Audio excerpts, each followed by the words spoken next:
Muitas vezes o cliente não gosta do seu trabalho, não é porque o seu trabalho é ruim, é porque o cliente é chato, tá?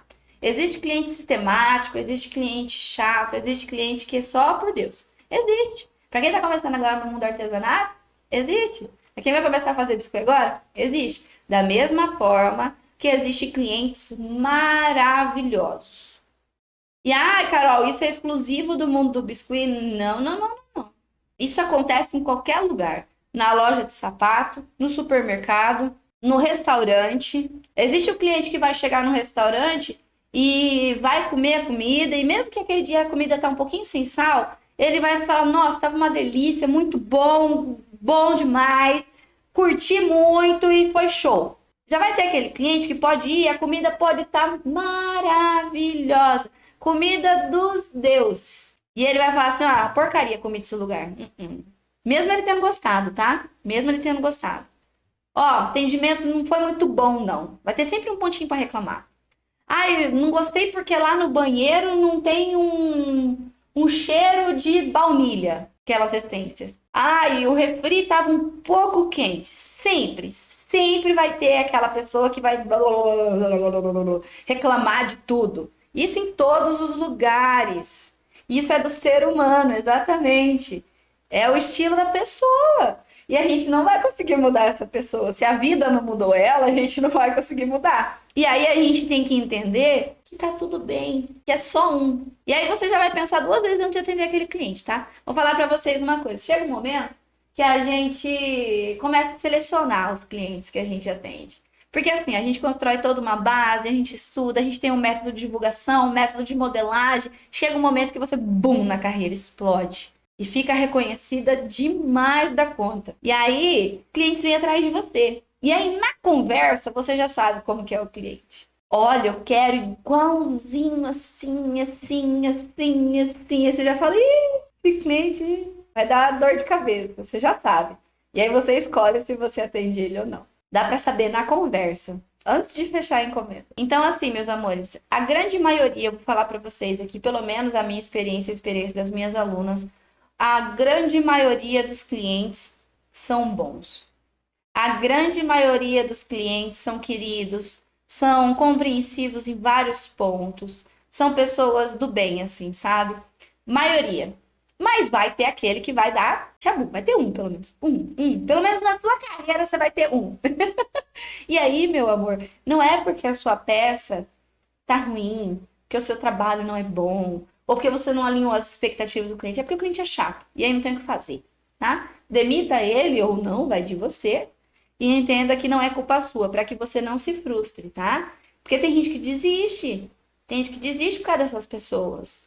Você tem que pensar que isso acontece em qualquer lugar. Lembra do exemplo que eu dei para vocês esses dias da geladeira? Do vendedor que fez uma venda positiva para você? Pode ser que esse vendedor fez uma venda super positiva para uma pessoa que é desse jeito, e a geladeira é linda, enorme, espaçosa, economiza energia, toca até musiquinha de manhã. É a mais barata e a melhor da loja. O vendedor vendeu essa geladeira para essa pessoa. Você pode ter certeza que essa pessoa vai reclamar de alguma coisa. Ai, a grade não encaixa muito bem, tá? Então não é culpa de vocês. Aí vocês escolhem como proceder. Demito o cliente? Não, ainda preciso dessa renda, então vou segurar ele mais um pouquinho, mas depois eu mando ele embora. Aí vocês escolhem, tá? Eu vou contar para vocês uma coisa que aconteceu comigo, mas assim, ó, isso que aconteceu comigo foi muito ruim em vários pontos, quase me fez desistir, quase. Mas foi muito bom, porque foi um dos pontapés iniciais para que eu criasse o meu método. Então, assim, hoje eu olho como algo que foi muito bom para mim, mas na época foi algo muito ruim. Eu tinha um cliente, na verdade, ele era um amigo da família, assim, sabe? Uma pessoa super influente em Campo Grande. E, assim, foi uma pessoa que eu conheci e que me conquistou e foi muito legal. E foi uma pessoa que maravilhosa e tal. E eu tinha uma admiração enorme por ele. E aí eu fiz uma peça. Ele me encomendou uma peça. E na época, eu lembro que eu cobrava super baratinho no meu trabalho. E eu fiz a primeira modelagem. Aí mandei foto, ele falou que não gostou, que não tinha ficado como ele queria, não tava parecido com a pessoa. E aí eu, cara, tipo, era uma pessoa que eu admirava e eu não queria perder aquele cliente nem aquele amigo. E aí eu falei pra ele, falei assim, não, eu vou fazer outra pra você. Fui e fiz outra peça do zero, sem cobrar nada mais, tá? Na época eu vendia minhas peças a 180, eu acho, eu tinha tabelado esse valor. Foi o máximo na época que eu consegui aumentar ele. 150, 180, dependendo do projeto era 130 que eu vendia. Mas depois de um tempão já modelando, sem meu método, né? E aí eu fiz o outro modelo da peça pra ele, mandei foto, e ele falou assim, olha, não gostei. Falei, putz, pra não falar outra coisa, né? Por causa do horário, pra não falar um palavrão.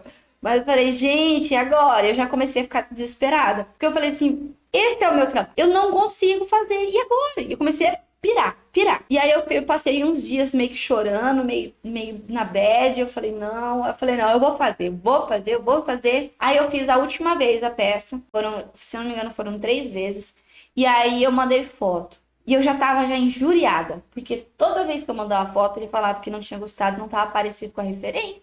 Se eu podia mandar isso, mandar aquilo, mudar aquilo, mudar aquele outro. Aí eu mandei essa última foto pra ele da última peça. Gente, eu fiz 3 peças diferentes. Recebi só pela primeira. Aí ele falou assim: olha, eu tô decepcionado com o seu trabalho. Eu não esperava isso. Gente, ele acabou comigo. Ele me jogou assim, ó, lá embaixo. Aí ele falou assim. Aí eu falei, não, mas você. Quase que eu falei o nome.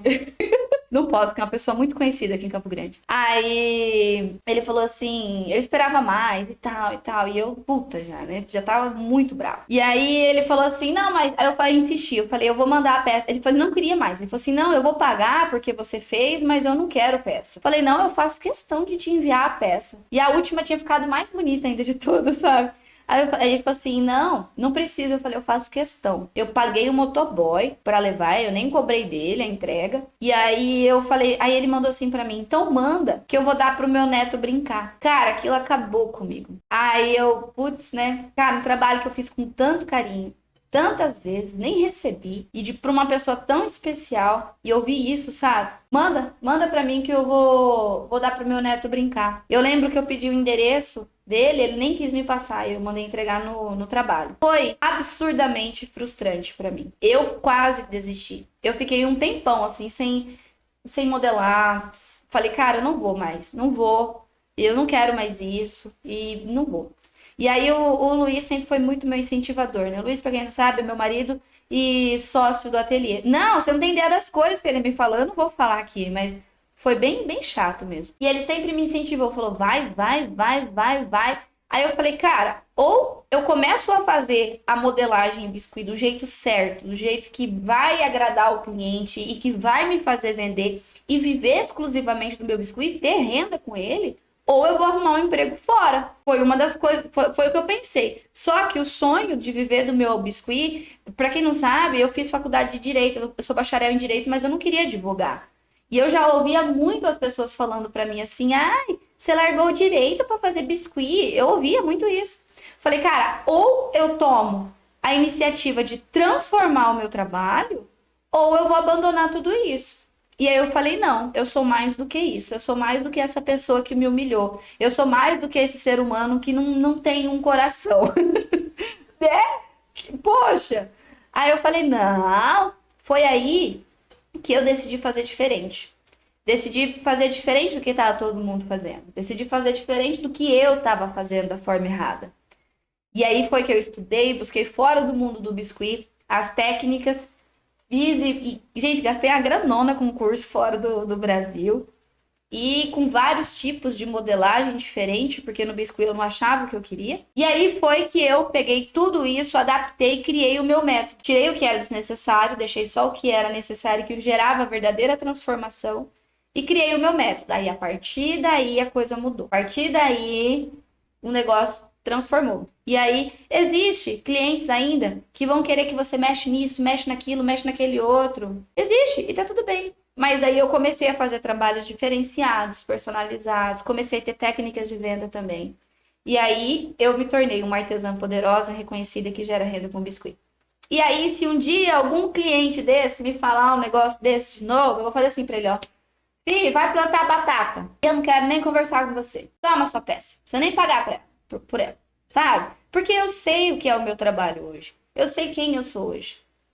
Então foi uma situação muito ruim, mas, graças a essa situação, eu tomei a decisão de ser diferente. Porque se eu não fizer, ninguém faz. Isso é com vocês também, tá?